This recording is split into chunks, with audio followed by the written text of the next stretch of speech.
Hi, boys and girls. It's time for some reading. Today I have my whiteboard here, but you do not need yours. You'll just be looking at mine. You will, though, need your blue reading book. If you have it, turn to page 156. Okay, on page 156, I see these fancy things called contractions. We've talked about them once before this year, but it was a long time ago, so we're going to talk about them again this week. Go ahead and pause me if you need to go get your blue reading book. Remember, I'm on page 156. If you're with me, let's go ahead and get started. When we have contractions, okay, we can look over at these rectangles on the side here. A contraction means that you're taking two words and you're kind of squishing them together. I'll show you my hands here. We're taking two words and we're squishing them together. Okay? To contract, like in the word contraction, to contract means to make something smaller. So you're taking two words and you're making them smaller. Okay? You're putting them into one word essentially. Let's look at some examples. You and are. So instead of saying you are cool, I can make the contraction and use the word you're. You're cool means the same thing as you are cool. Notice how instead of the A and R, there is an apostrophe. An apostrophe is this little symbol up in the air here. Another way we can make contractions is using the word is. He plus is. He is fast, or you can use the contraction he's. He's fast. Okay? You notice the apostrophe now takes the place of the I and is. They took away that I to make it shorter, and they put in an apostrophe. The last one down here, we see we and have. We and have. We have a lot of dogs, or we've a lot of dogs. It sounds a little different, but it still makes sense. The have, okay, you see they only kept the VE in have, and the H and the A go away to that apostrophe. So you can see two words, and they contracted them to make a shorter word, weave. Now what we're going to do is we're going to go through these yellow contractions, and we're going to sort them on my chart here on my board. Okay, so stay with me here on page 156. Let's look at the first word and decide if it's going to go in the R. Here, I'm going to write that. So apostrophe RE is short for R. Apostrophe S is short for is. And do you remember what apostrophe VE was short for? Have. Okay, let's give it a go. Let's look at the first one. We can take away this and look at our base word, we, right? We're. We're. Does that have apostrophe RE, apostrophe S, or apostrophe VE? See how it's RE. So let's write that word. We're. Okay? If we were to stretch we're back out, we would have the words we and are. So we are awesome, or we could say we're awesome. Can you say the word we're with me? We're. Nice job. Let's look at the next one. Ooh, apostrophe S. Cover that up. Let's figure out the base word. It's a sight word, she. She's. Okay, she's has apostrophe S. I'm going to write it under that column. And if we have the word she's, it's short for she is. Okay, she is amazing, or she's amazing. All right, let's look at, we have three more. Next one, our third one. We and VE. Weave. Weave. That's the one that was in our example earlier, right? We're going to put that one in apostrophe VE. We have been to the market, or we've been to the market. Okay? We and have are shortened to make weave. Okay, we have two more. I see apostrophe S again. Let's cover it up. What is this word? Who. Good, it's a sight word. Who and apostrophe S. Whose. So let's put it in our column. Is it going to be apostrophe R-E, apostrophe S, or V? Right, it has that apostrophe S. So, who's going with me, or who is going with me? It means the same thing, but if we see this contraction, we just read it like whose. Say that with me. Whose. Awesome. Now what about my last word in those yellow boxes? This one. You can cover up that ending if you want. Find the base word. The first word is it. S. It's. It's. I see another apostrophe S. Didn't you see that? Look, we have 3 words in that column now. It's. What do you think it's is short for?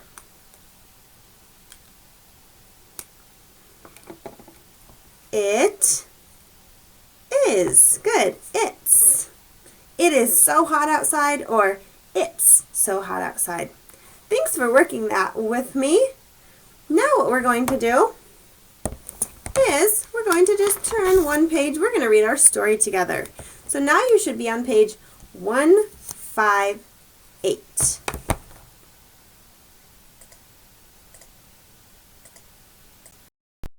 Today we will read this story, I'm a Caterpillar.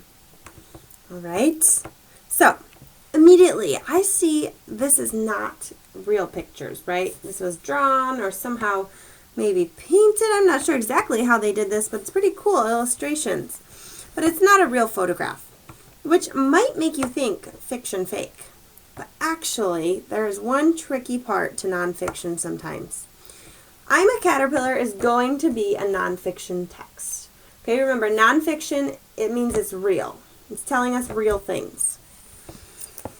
This is called literary nonfiction. We have read a literary nonfiction story before. I believe our story about mice was literary nonfiction. It's told like a story, but it's about something that really happens. Okay? So I'm a Caterpillar is going to tell us things that really do happen, that are true, and probably even give us some facts. But it's going to be told kind of like a story. Okay? So don't let it fool you. Keep an eye out for some facts about caterpillars. Now there are also the opposite of facts. There are opinions. Opinions, remember, is what you think of something in your mind. So we might find a few of both of those in our story. Today we're just going to read for understanding. We want to make sure that we understand things in order from beginning to middle to end. So let's begin. I bet you already know some things about caterpillars. I'm a Caterpillar is by Jean Marzolo and illustrated, that means the pictures, are by Judith Moffat. Follow along with your reading finger ready with me. Here we go. I'm a Caterpillar. Munch, crunch. I love how they changed that font there. That means we can have fun with it. Make it sound like the sound that it says. Munch, crunch. I'm getting bigger. Munch, crunch. Oh, here we go again. Do it with me. It's fun. Munch, crunch, munch, crunch. That's it. No more food. I'm done. Whew, lots of munching and crunching for that caterpillar.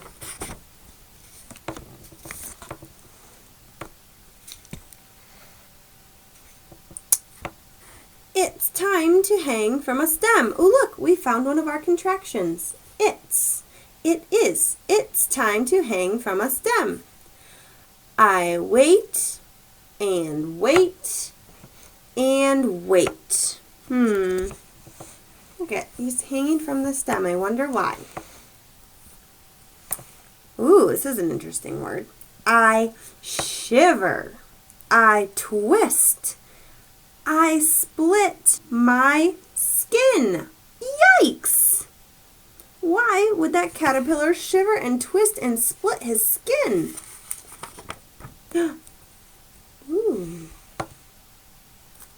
My old skin falls away. I am soft inside. I am a pupa. Can you say pupa? Yes, pupa. That's what this thing is. So, have you learned anything about caterpillars yet? Okay, let's see what happens next in our story. I grow a shell to protect the pupa. I am now a chrysalis. So this pupa is soft-ish. And then on the outside, the caterpillar grows a shell. Okay, and this hard shell is called a chrysalis. So they look a little bit different. Now it says, I keep changing. Soon I'll come out. Say that contraction with me, I'll. Okay, soon I'll come out. When we see those two L's, sometimes it means will. Soon I will come out. Soon I'll come out. What will I be? What do you think, first graders? You probably already know. If you don't know, maybe you can tell by the picture. What is that caterpillar going to be? Whoop! A butterfly. Push. Crack. Whoa! I'm free. My wings are all wet. Uh-oh, that's not good for a butterfly. What do you think they're going to do to help themselves? The wings are all wet. Oh! Okay. So look. They're in here, they're out over here. My wings dry off. That's a good solution. They unfold. More sounds. I love the sounds. Here we go. Flap, flap. Hey, I can fly. Ta-da! There's the butterfly. Now let's see what the butterfly does. I visit flowers. I drink nectar. Yum! My mouth is like a straw. Sip, sip, sip. It's telling us what he's doing. I visit flowers and I drink nectar. Nectar is like the sweet, sticky stuff you find way down in the middle of a flower. Depends what kind of flower where you find it, but those butterflies like to drink it. Okay, so now the butterflies come out of the chrysalis, got some food, right? Got some of that nectar. And now I have a mate. We visit many flowers. We're not afraid of birds. They know that we taste awful.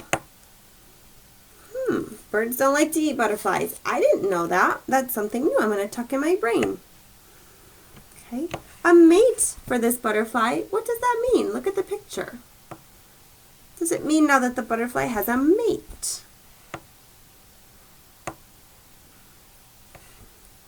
It's someone to, be with.